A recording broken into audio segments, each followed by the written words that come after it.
नमस्कार। आज कपड़ों में पीको कैसे करते हैं ये बताएंगे। ये साड़ी के पल्ले में हाथ से किया गया पीको है।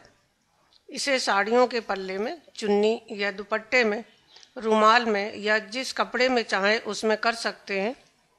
जो भी सुई धागा का जरा सा भी काम कर सकता है वह भी इसे आसानी से कर सकता है। इसके बाद इसे इस कपड़े में भी कर कर बताया गया है। ये देखें, इस तरह से इसमें किया गया है पीको। अब पीको करना कैसे है ये बताएंगे। सबसे पहले धागा कपड़े के रंग का ले लें। यदि धागा ना मिले और कपड़ा सूती या सिंथेटिक हो तो उसी के पल्ले से यह धागा निकाल सकते हैं। यहाँ धागा कपड़े से कैसे खींचना है ये बताएंगे।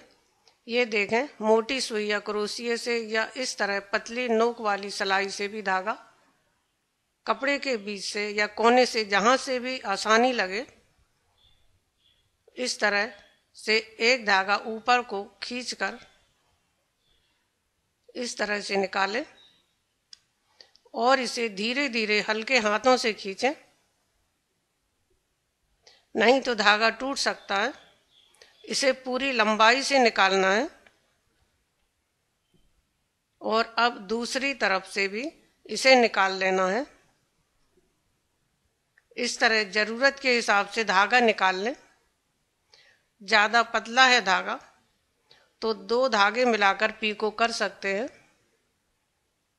ये देखें, इस तरह से धागा निकाल सकते हैं। और अब हम पीको करना बताएंगे। सुई में दूसरे रंग का धागा डालकर बता रहे हैं जिससे समझने में आसानी हो। धागे के दूसरे छोर में इस तरह से गांठ बना लें। सबसे पहले कपड़े के ये जो धागे निकले हुए दिख रहे हैं इन्हें काटना है और इन्हें कैंची से इस तरह से काटें। कपड़े में धागे निकले हुए ना रहें, नहीं तो पीको करते समय धागों के कारण अच्छी तरह से नहीं हो पाएगी। अब कपड़े को उल्टी तरफ से दोनों अंगूठों में थोड़ा पानी लगाकर अपनी तरफ इस तरह से घुमाते हुए बहुत पतला मोड़ें। इस तरह जितने हिस्से में पीको करना है उतने में कपड़ा मोड़ लेंगे। पीको करते समय कपड़े को मोड़ने में आसानी होगी इस तरह करने से। और अब कपड़े के कोने से इस तरह धागा लगी सुई आगे से पीछे की ओर निकालें और गांठ कपड़े के मुड़े हुए हिस्से के अंदर आ जाए। अब थोड़े से अंतर पर फिर से अंदर से पीछे की ओर सुई निकालकर धागा ठीक कर लें, नहीं तो गांठ पड़ सकती है। अब 2 टांकों के बाद सुई इस तरह गोल घुमाते हुए आगे बढ़ाते रहें।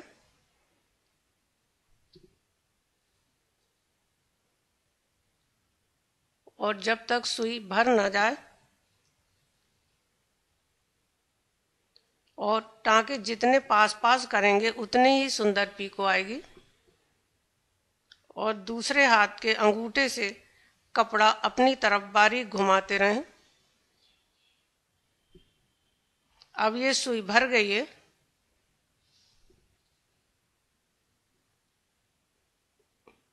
ये देखें, और अब इसको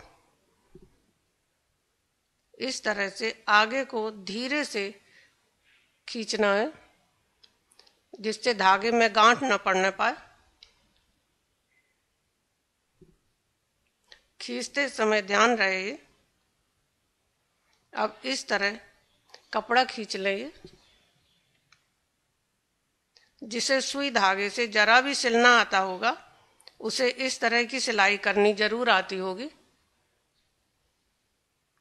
और एक बार फिर करके दिखा रहे हैं। इस तरह से कपड़े में सीधा और उल्टा 2 तरफ होते हैं। यह पीको उल्टे तरफ से शुरू करना पड़ता है। और अब दूसरी बार भी सुई पूरी भरने पर इसे इस तरह से धीरे से खींच लें और इसके बाद कपड़ा खींच लें।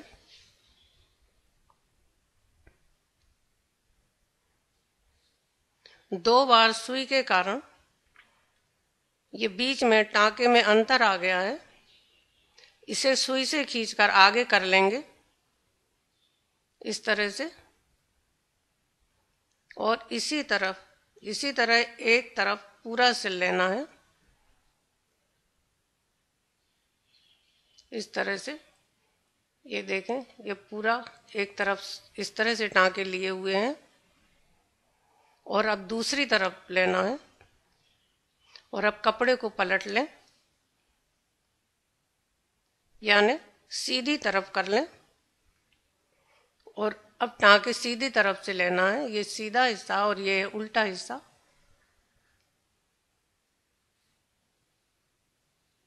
अब टाँके इस तरह से लेना है, थोड़ा धागा हल्का सा खींच लें और सुई पीछे से आगे की तरफ निकालना है इस तरह से। और अगला टाँका भी दो टाँकों के बीच से इस तरह से निकालें और इसी तरह आगे भी टाँके लेते रहें।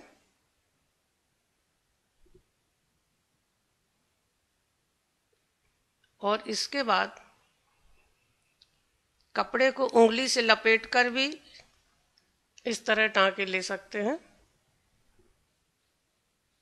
ध्यान रखें सुई उंगली में चुभने न पाए। और इसके बाद ये क्रॉस स्टिच से दिखाई देने लगे हैं इसके टाँके।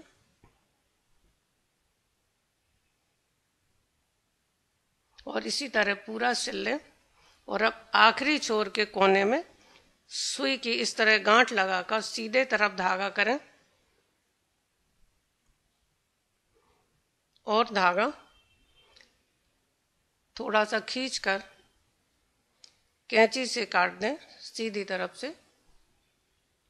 और कपड़ा इस तरह थोड़ा खींचें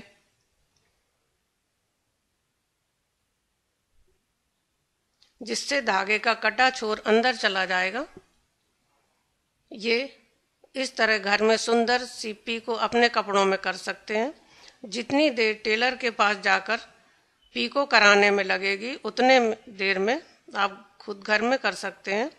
पैसे और समय दोनों की बचत होगी। धन्यवाद। नमस्कार।